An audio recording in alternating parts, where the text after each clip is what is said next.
जातीय जनगणना अच्छा था या बुरा था? देखिए, हम सब इसका समर्थन करते रहे कि कौन नहीं, कोई घाटा नहीं। क्या घाटा होगा? मुख्य धारा में जोड़ने का काम करें। आनंद मोहन का बीजेपी में शामिल होने की बातें चल रही थी, ऐसा ऊपर ऊपर ही खबर है, आंकड़े आ गए हैं, अब क्या रहेगा बीजेपी? देखिए, हम लोग को कोई जो है सिर्फ जानकारी नहीं है। फर्स्ट एक जवाब नहीं मिला, मैं फिर से पूछूंगा, रिपीट करूंगा। वैशाली का एग्जांपल लेते हैं। वैशाली में रामा सिंह बनाम रघुवंश बाबू हुए थे, बीच में लड़ाई हुई थी, रघुवंश बाबू अब नहीं है, स्वर्गीय हो गए हैं। लेकिन बात यह है कि वहाँ एक राजपूत सीट रहा है, लेकिन अब जो आंकड़े आए हैं वो उलट है, तो क्या वहाँ उम्मीदवार बदल सकते हैं? मैंने कहा कि आंकड़ों को जारी किया गया है तो उसमें आधा अधूरा आंकड़ा है। अभी जो है आर्थिक आधार जो है जिसके लिए ये जातीय गणना जो किया गया था, जाति आधारित गणना, वो नहीं किया गया है। मुस्लिम आबादी की आपने बात की, जो बांग्लादेश की तरफ से है, जो बाहरी है, मुस्लिम नहीं, जो बाहरी है, उनकी आबादी की आपने बात की है। मुस्लिम की जनसंख्या मात्र 1% जो 2011 के आंकड़ा है उससे अभी बढ़ा हुआ दिखा है। क्या ये माना जाए कि हमारे दो पर मुस्लिम ज्यादा अमल कर रहे हैं, या फिर वो जागरूक हो गए हैं जनसंख्या वृद्धि के मामले में, जिस पर आज तक तमाम तरह की रणनीति होती रही है?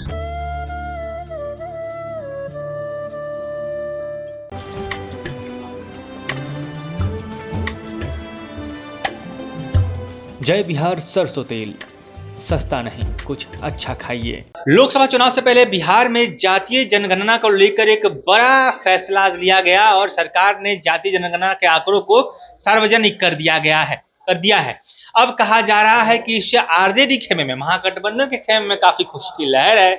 जातियों के जो क्रमवार संख्याएं हैं उनकी एक पूरी लिस्ट जारी कर दी गई है, उनके बुकलेट सब नेताओं को पहुंच गए हैं और इस वक्त हम बीजेपी कार्यालय में मौजूद हैं, जिन पर तमाम तरह के आरोप लगते रहे हैं कि इन्होंने जातीय जनगणना को रोकने का प्रयास किया। हालांकि बीजेपी कहती है कि हम तो कब से इसके पक्षधर हैं, तो ये आरोप प्रत्यारोप है। लेकिन आज हम जानना चाहते हैं कि ये जो संख्याएं, जो आंकड़े निकलकर सामने आए हैं, उसका आने वाले 2024 के लोकसभा चुनाव में क्या असर जमीन पर देखने को मिलेगा। हमारे साथ प्रेमरंजन पटेल जी मौजूद हैं, जिनसे हम जानेंगे कि क्या कुछ वो इस मसले पर अभी तक अध्ययन कर पाए हैं और क्या कहना है।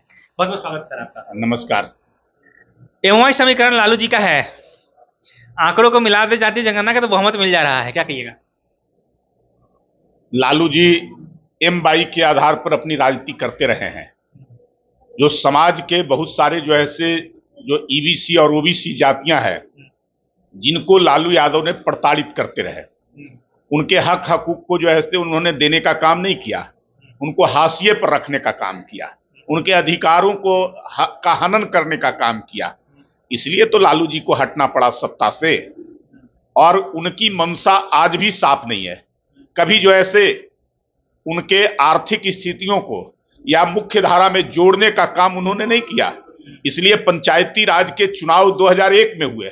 लालू जी कभी आरक्षण के पक्षधर रहे क्या? 2001 में पंचायती राज के चुनाव हुए, बगैर आरक्षण का चुनाव हुआ, इसलिए कि उनको लगता था कि ओबीसी और ईबीसी जातियां अगर वो अपने सही स्थिति का आकलन करके और वो अपने सत्ता में भागीदारी मांगने लगेंगे अपने हिसाब से, तो मुश्किल खड़ा हो जाएगा हमारे लिए। आप ये कह रहे हैं कि लालू प्रसाद यादव आरक्षण के पक्षधर नहीं रहे हैं, जबकि मंडल कमीशन के बाद से ही उनकी राजनीति ही इसी भी साथ पर रही है। देखिए, वो केवल आरक्षण को हवा देते रहे, लेकिन आरक्षण को जमीन पर उतारने का काम उन्होंने नहीं किया है। आप जरा बता दीजिए कि घोटाले किए, ये चारा घोटाला, उसमें जितनी राशि बिहार के विकास की थी उसको गड़बड़ी किया गया, उसको खाया गया। लालू यादव अपने संपत्ति बनाए, किसका नुकसान हुआ? वो लोगों के लिए इंदिरा आवास के तहत मकान बनाने थे, सड़क बनाने थे, किसानों के लिए सिंचाई की सुविधाएं देने के लिए थे, स्कूलों में वे बच्चों के पढ़ने के लिए थे। किसके लिए थे? गरीब, कमजोर, आर्थिक रूप से विपन्न जो थे, वो अति पिछड़ा समाज के व्यक्ति ही थे, और उनको कभी भी लालू यादव ने कभी मजबूत होने नहीं दिया। केवल एम/22 समीकरण को ध्यान में रख करके वो काम किए। उनको तो केवल एक जाति चाहिए था, और जाति में भी अपने परिवार चाहिए था। परिवार के अलावा किसी का भला किया है क्या? उनको दिखाई पड़ता है तो एक अपना परिवार, राबड़ी देवी, मीसा भारती, तेजस्वी, तेज प्रताप, यही सब साधु, सुभाष, साले। इसके अलावा बता दीजिए कि अन्य जातियों में किनको उन्होंने तरजीह दिया, महत्व दिया, उनको राजनीतिक रूप से मजबूत बनाने का काम किया। ये कभी नहीं लालू यादव किया, और न करेंगे वो। उनको लगता है अपने बेटे को सत्ता पर काबिज कराना है, आप बता दीजिए, आप बता दीजिए। मैं वही पूछता हूं, राज्यसभा में बेचना होगा तो मीसा भारती को क्या, और कोई दूसरे उनके समाज में, उनके पार्टी के अंदर में कोई दूसरे समाज, दूसरे जाति का व्यक्ति नहीं है, मनोज झा को भेजा तो नहीं है, मनोज झा को भेजा तो आप बता, पूछ तो रहे, अगर जो ऐसे मुख्यमंत्री बनाना था तो कब बनाए, जो ऐसे राबड़ी देवी को, जो अनपढ़ महिला थी, जिनको लिखने भी नहीं आता था, हस्ताक्षर करने नहीं आता था, एबीसीडी कोई ज्ञान नहीं था, कोई उनके पार्टी के अंदर में कोई पिछड़ा वर्ग का, अति पिछड़ा समाज का कोई ऐसा व्यक्ति नहीं था जिसको वो मुख्यमंत्री बना सकते थे। कभी जो ऐसे विधानसभा के अंदर में, विधान परिषद में अगर नेता प्रतिपक्ष बनाना हो तो राबड़ी देवी को ही बनाते हैं, अपने परिवार से ही बनाते हैं, दूसरे किसी को नहीं देते हैं। उप मुख्यमंत्री बनाना होता है तो तेजस्वी को ही बनाते हैं, तेज प्रताप को ही मंत्री बनाते हैं। आज बता दीजिए कि सरकार के अंदर में जो मंत्रिमंडल है राजद के कोटे में, उसमें से 80% मंत्रिमंडल का जो बजट का हिस्सा होता है, बड़े बड़े विभाग हैं, ये सब जो है से 10 से 11 विभाग, लगभग दर्जन भर तेजस्वी और तेज प्रताप के जिम्मे है। तो उनको और कोई नजर नहीं आता है क्या? अपने पार्टी के अंदर में कोई विधायक नहीं है अति पिछड़ा, पिछड़ा समाज का, दूसरे वर्ग का, और अगर जो है से किसी को और बनाना होगा तो केवल अपने वर्ग, अपने समाज से बनाना होगा। डाइवर्ट हो रहा है, हम जाति जनगणना में फिर से आते हैं। मैंने ये पूछा है कि जो एमवाई समीकरण है लालू यादव का, जिसकी जमीन पर उन्होंने राजनीति की है, उन दोनों को जोड़ दे तो 17% मुस्लिम है जो आंकड़े दिखा रहे हैं, और 14% यादव हैं, दोनों मिला के 31% हो जाते हैं। अब क्या बीजेपी ईबीसी वोट बैंक के सहारे ही चुनाव लड़ेगी कि और भी उम्मीदें हैं? देखिए, हम सबका साथ, सबका विकास, सबका सम्मान, सबका विश्वास, हम जाति आधार पर राजनीति नहीं करते हैं, धार्मिक आधार पर राजनीति नहीं करते हैं, हम सबको साथ लेकर के चलते हैं, हम सबका जो है से चाहिए। लेकिन लालू यादव जो M22 समीकरण के आधार पर कर रहे हैं, और जिन वर्गों को, जिन समाज को, जिन जातियों को वो छोड़ के चल रहे हैं, उन सबका विश्वास हमने जीतने का काम किया है, और आगे भी जीतेंगे, उनको साथ देंगे, सम्मान देंगे, उनके हक हुकूक की लड़ाई को हम लड़ कर करके और उनको मुख्य धारा में जोड़ने का काम करेंगे, राजनीतिक तौर पे उनको मजबूत बनाने का काम करेंगे। जातीय जनगणना अच्छा था या बुरा था?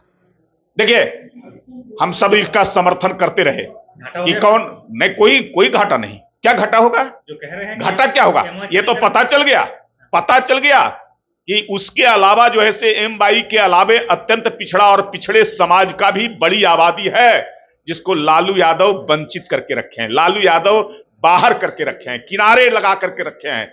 उन सबको अब जो है से भागीदारी अब मिलेगी। हम उन्हीं सबको जो है से आगे बढ़ाएंगे जो दबे कुचले, शोषित, कमजोर, जो अब तक वंचित रहे हैं, जिनको हक नहीं मिल सका है, जिनको हाशिए पर रखा गया है, उनको मुख्य धारा में जोड़ने का काम करेंगे। आनंद मोहन का बीजेपी में शामिल होने की बातें चल रही थी, ऐसा ऊपर ही खबर है, आंकड़े आ गए हैं, अब क्या रहेगा बीजेपी? देखिए, हम लोग को कोई जो है जानकारी नहीं है, लेकिन जो लोग आते हैं उनका स्वागत होता है हमारे यहाँ, इसलिए कि हमको राष्ट्र का नवनिर्माण करना है। राष्ट्र के नवनिर्माण के लिए मोदी प्रधानमंत्री आवश्यक हैं। मोदी प्रधानमंत्री हैं, वो काम कर रहे हैं, और जितनी काम कर रहे हैं उस काम को और मजबूती जितने लोग आएंगे वो मिलेंगे। मोदी का नेतृत्व देश के विकास, देश को आगे बढ़ाने में जिनका सहयोग मिलेगा, उन सबका हम समर्थन करेंगे, उन सबका जो स्वागत करेंगे।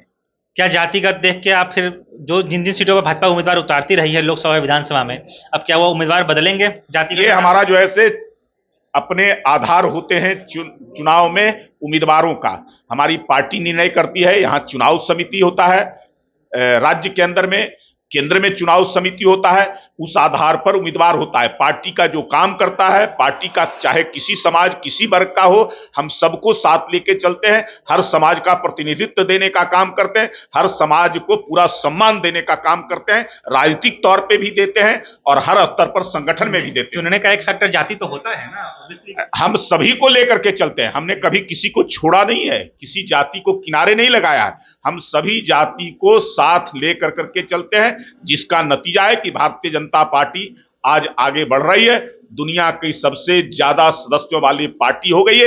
हम केंद्र में सरकार में है, हमारी वोट बैंक लगातार बढ़ते जा रहे हैं। 14 में अगर 17 करोड़ वोट आए तो 19 में हमको 23 करोड़ वोट आए, 24 में पता चल जाएगा कि उसी हिसाब से हमारे वोट कितना बढ़ते हैं। स्पष्ट एक जवाब नहीं मिला, मैं फिर से पूछूंगा, रिपीट करूंगा। वैशाली का एग्जांपल लेते हैं। वैशाली में रामा सिंह बनाम रघुवंश बाबू हुए थे, बीच में लड़ाई हुई थी, रघुवंश बाबू अब नहीं है, स्वर्गीय हो गए हैं। लेकिन बात यह है कि वहां एक राजपूत सीट रहा है, लेकिन अब जो आंकड़े आए हैं वो उलट है। तो क्या वहां उम्मीदवार बदल सकते हैं? मैंने कहा कि हम जाति आधार नहीं, जो ऐसे हम आधार करते हैं कि समाज के सभी वर्गों को साथ लेकर करके चलने का। भारतीय जनता पार्टी वही करती है, जो सबका साथ ले सके, सबका विश्वास जीत सके, वैसे उम्मीदवार उतारते हैं जो उनका सबको साथ मिल सके। हमारी जो ऐसे प्रदेश की चुनाव समिति, केंद्र की चुनाव समिति, उन आधारों पर पार्टी का कौन बेहतर उम्मीदवार हो सकता है, उस आधार पर आकलन कर करके उम्मीदवार तय करते हैं। नीतीश कुमार ने अभी आज आंकड़े जारी कर दिए हैं, कुछ कहना चाहेंगे? नहीं करना चाहिए था, करना चाहिए था, ठीक किया, अच्छा किया? नहीं, मैं तो कहूंगा कि आंकड़ों को जारी किया गया है तो उसमें आधा अधूरा आंकड़ा है।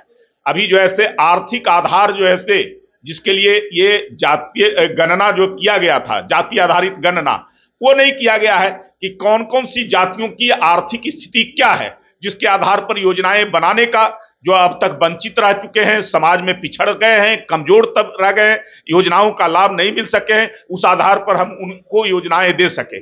दूसरा, एक और जिस प्रकार से सीमांचल का इलाका है, चाहे वो किशनगंज हो, पूर्णिया हो, कटिहार हो, अररिया हो, ऐसे तमाम जिले जो बांग्लादेश के सटे हुए हैं, जहां बड़ी तेजी से आबादी बढ़ी है, और आबादी बढ़ने का एकमात्र कारण रहा है बांग्लादेशी घुसपैठिए। अगर इस गणना में उन बांग्लादेशी घुसपैठियों को बगैर चिन्हित किए अगर उनको भी शामिल किया गया है तो यह आंकड़ा सही नहीं हो सकता है। वैसे जो हमारे देश के नागरिक नहीं है, हमारे राज्य के नागरिक नहीं है, उनको चिन्हित कर करके पहले उनको हटाना चाहिए था और उसके बाद तब जो है से गणना करना चाहिए था। हो सकता है केंद्र के भरोसे ये काम छोड़ दिया हो। नहीं, तो हम लोग तो करते ही रहे, हम लोग तो जो है से करते रहे इस काम को, और बाखूबी जो है से बांग्लादेशी घुसपैठिए के खिलाफ जो है से हम लोग आंदोलन भी करें और आज भी कर रहे हैं कि वो ऐसे विदेशी जो हमारे देश के अंदर में अवैध तरीके से आ रहे हैं या रह रहे हैं, उन लोगों को चिन्हित कर करके हमको जो है से वहां से हटाना चाहिए। एक आखिरी सवाल रहेगा, मेरा आखिरी सवाल रहेगा यही। मुस्लिम आबादी की आपने बात की, जो बांग्लादेश की तरफ घुसे हैं, जो बाहरी है, मुस्लिम नहीं, जो बाहरी है, उनकी आबादी की आपने बात की है। मुस्लिम की जनसंख्या मात्र 1% जो 2011 के आंकड़े हैं उससे अभी बढ़ा हुआ दिखा है।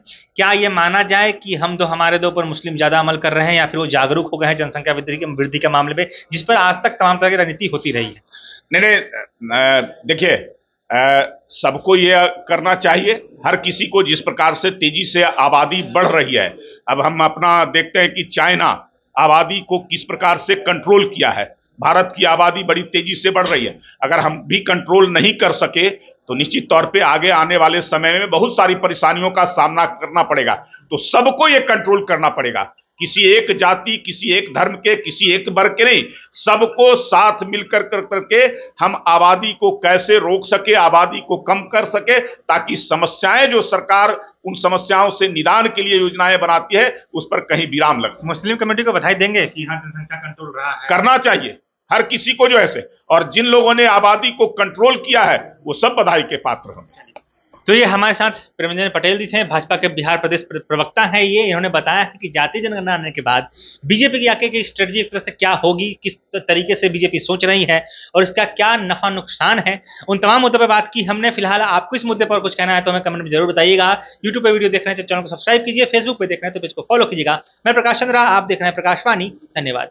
नमस्कार दोस्तों, मैं प्रकाश चंद्रा और आप देख रहे हैं प्रकाशवाणी। जैसा कि त्योहारों का सीजन चल रहा है और हर कोई चाहता है कि उनके दुकान पर ज़्यादा ग्राहक आए, उनका बिजनेस बढ़े, क्योंकि ये जो 3-4 महीने हैं, लगन होगा, उसके त्योहारों के बाद लगन आएगा और जम के लोग शॉपिंग करेंगे। तो इस मौके पर अगर आप चाहते हैं कि हम आपके दुकान, आपके ब्रांड का प्रचार कर दें, लोगों तक पहुँचा दें, हमारी व्यूअरशिप है, पिछले महीने हमने 10 लाख 1 मिलियन लोगों तक अपनी चैनल को पहुँचाया है, अपने वीडियोज़ को पहुँचाया है। वैसे भी 5 से 6 लाख व्यूअर हमारे पास हर महीने हैं। तो दोस्तों, अगर आप चाहते हैं कि प्रकाशवाणी आपका प्रचार करे, आपके दुकान, आपके ब्रांड को लाखों दर्शकों तक पहुंचाए, तो हमसे संपर्क कीजिए। त्योहारों का सीजन है, कहीं देर ना हो जाए। प्रकाशवाणी से प्रचार करने के लिए दिए गए नंबर पर संपर्क कीजिए। जुड़िए हमारे साथ, देखते रहिए प्रकाशवाणी। धन्यवाद।